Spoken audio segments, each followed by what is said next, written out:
Hello guys! Biglang naisipang mag-video. Okay, inhale muna tayo. Exhale. Inhale. Exhale. Inhale. Exhale. Isa pa. Inhale. Exhale. Hello guys! Nandito na po tayo sa ating bagong adventure. Umalis po tayo sa Cavite ng 9:30 ng umaga, Bacoor, Cavite.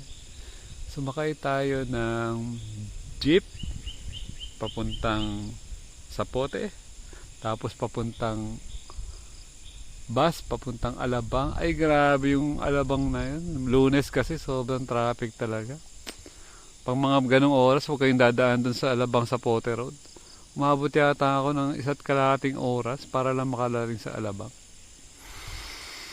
Ay, buti na lang tayo nagme-meditate, hindi tayo basta-basta na-stress. Pagdating dun sa Zapote, kain tayo ng new plant-based Dunkin Donut. Nakadalawa ako. Okay na, yung nagbigay sa akin ng energy ngayon. Next ko ay sumakay ako ng bus papuntang Santa Cruz, Laguna. So, sa Santa Cruz, Laguna, inabot na naman ako ng siguro mga 2 oras, 3 oras. From Santa Cruz, Laguna, sumakay ako ng jeep na siniloan. Grabe. Pagdating ko na siniloan, kain muna ako doon, enjoy muna. Tapos maya sakay ako ng ng jeep kasi akala ko pupunta dito sa pupuntahan ko. Ang problema, papunta pala ng Pami sa highway. Palpak kasi yung tinanong ko na dapat talaga ang kausap mo driver, wag yung konduktor, okay? Wag yung konduktor. Kasi yung kausap ko na konduktor, say, dadaan yun doon, dadaan. Ang tagal ko pa naman naghintay sa jeep kasi pinupuno yung jeep. At last trip na yon. Wala na akong choice. Kumbaga yun na yung talagang pupuntahan ko. Wala na akong ibang masasakyan daw. Ayun na, umandar na yung jeep. Pag andar ng jeep,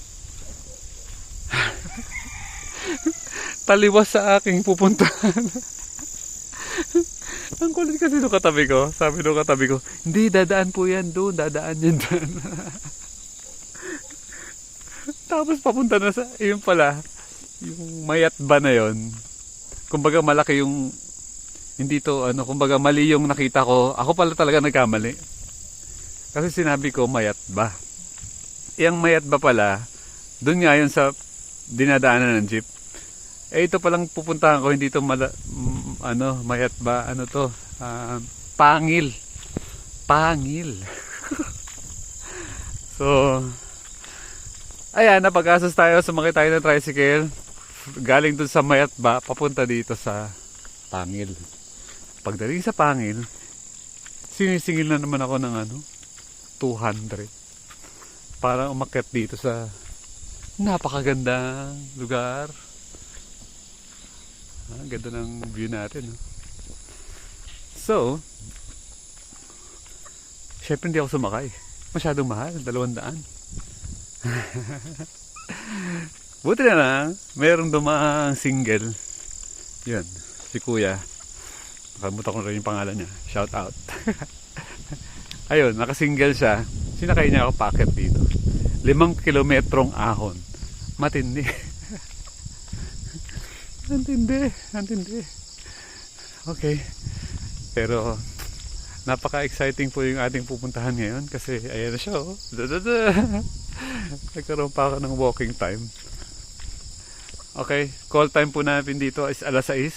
Mukhang sakto na ako. Kasi alam ko 6:00 bago mag lumubog ang araw. I think I'm here na. Nakita ko niyo ba yung daan ko? Nature na nature. Meron daw ditong tinatayong mga mga tawag dyan, windmill. Maganda ba talaga sa nature yung windmill na yan? Parang hindi ko na nakikitang maganda. Okay. We're here. Ang lamig ng gabi. Ako lang yata ang pumunta dito mag-isa na ganito. Na manual. Malis po tayo ng Cavite ng 9:30. Nakarating po tayo dito ng alas 6. Total travel hours. Ilang oras yun? 9 o'clock. May daan pa dito pumuntang Top Mount Farm. Welcome! Nandito na po tayo sa Beulah Land. Yay! And we still have 6 minutes. Ano pong gagawin natin dito? Na-invite po tayo ng ating friend, si Ate Aileen. Na-invite po tayo mag-detox program. Babalitaan ko po kayo at the end of 4 days kung kamusta po ang aking detox. Kasi kailangan po natin maging healthy. Hello po! Magandang gabi po. Nagbablog po ako. Pwede ka ba isama sa vlog? Tiyanan! Naglakad naman ako, sir. Galing naglakad doon sa baba. Galing akong Bacoor. Naku! Bacoor, Cavite. Layo ah. Hindi, may nasakyan ako dyan na single. Diyan lang galing. Diyan lang. Sa baba, nasakyan ko single. Nag-donate na lang ako ng panggasolina. Kamusta naman kayo dito? Sasali ka sa cleansing? Apo. Doon sa baba. Ano ba mangyayari sa amin sa cleansing? Malilinis ang aming katawan. Marami ng tao? Marami na. Diyan. Sige sir, diretso na ako. Sige po. Ano pangalan niyo sir? Junjun po. Junjun. Ayan po si Sir Junjun, ang may-ari ng Beulah Land. Hindi mo, guardia lang mo dito. Ay. Ang may-ari ng gate ng Beulah Land. May-ari ng gate. Pag wala po siya, hindi kayo makakapasok sa gate. Vlogger. Vloggers po tayo. Dito po, Buhay Sakto po. Buhay Sakto. Diyan po sa ating YouTube, Buhay Sakto. Kaya po, ingat po kayo doon sa baba. Okay. Mamaya mapapanood nyo na po ito. Ipapost ko na to. Pababa ulit siya. Yeah! Ang tagal ko nang hindi nakapag-vlog ng ganito. Yung padilim. Ang dilim na. Sakto-sakto na. I love you all. 7 minutes. So, alam niya, ba't kayo dito? Magka-cleansing. Alam mo kayong mga tao kayo? Maraming mga tao, lagi ligo ng ligo. Ang dami nagastos sa sabon. Ang dami nagastos na shampoo. Nasira ng environment nyo kaka-shampoo. Ako po, hindi na po ako nagsishampoo, hindi na po ako nagsasabon. Kaya po, napakatipid po ng ating lifestyle. Hindi pa tayo nakakasira sa environment. Sa dami ng plastic na ginagawa na nagagamit dahil sa pagbalot ng sabon at shampoo. Ba't ba tayo napunta sa usapan na yun? Ba't tayo napunta doon? Cleansing. Ang mga tao, gusto cleansing ng panlabas na katawan. Ngayon po, yung pupuntahan natin, we will spend our life, 3 araw po tayo dito. Ang i-cleansing po natin, yung ating katawan. Yan po, shout out, pharmacist, sa aking bagong damit. So, health is wealth, invest now. Start invest now. So, invest po tayo. Hindi naman po pera ini-invest natin. Ang ini-invest natin, time. Bigyan po natin ng ating sarili. Basta balitaan ko kayo kung nung maganda dito. Bakit? Dito ko matututunan paano mag-cleanse. Maglinis ng panloob. Ang daming pwedeng linisin eh. Yung mga tao, puro nililinis katawan lang. Sa panlabas. Pwede naman panloob. Paano natin lilinisin yung ating pancreas, yung ating stomach, small intestine, ating puso, ating mga dugo. Ang daming pwedeng linisin sa loob. Kakalinis mo sa labas, ayan, mga tao, yun lang ang focus. Ang nangyari, panglabas lang ang nangyari. Puro nakalimutan yung totoong kailangan linisin, which is ang loob ng katawan.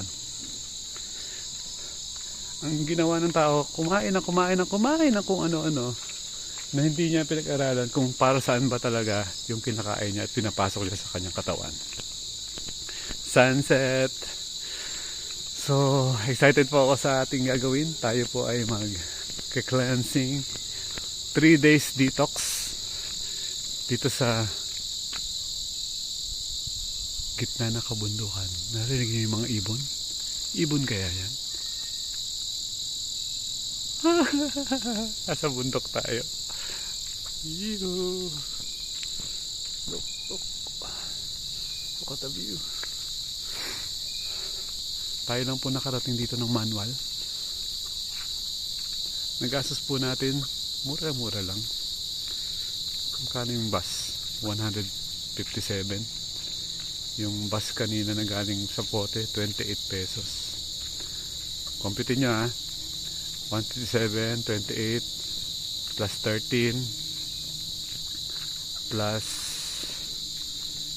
50 yung jeep galing Santa Cruz, pero na 150 tayo nung tricycle at na 100 tayo nung ano. Magkano total? Kayo mag-compute ha, tapos comment below. Hindi ko kasi na-compute. I love you all. Last 1 minute. Andito na po tayo. Nakita na po ako mga sasakyan at van. 3 sasakyan. Dire-diretso lang na yata ako dito. Nakarating na ako. Hindi ko alam kung saan ako patungo. Saan kaya mag-stay dito? Okay. I love you all. Babalitaan ko po kayo sa next vlog natin kung ano na po ang ating update, kung anong mangyayari dito. Ang ganda ng view. Patuloy lang po tayo sa pagiging buhay sakto. Mapayapa, masaya, at matahimik, peaceful na buhay para sa inyong lahat. Mahal ko kayong lahat. I love you all. Mama.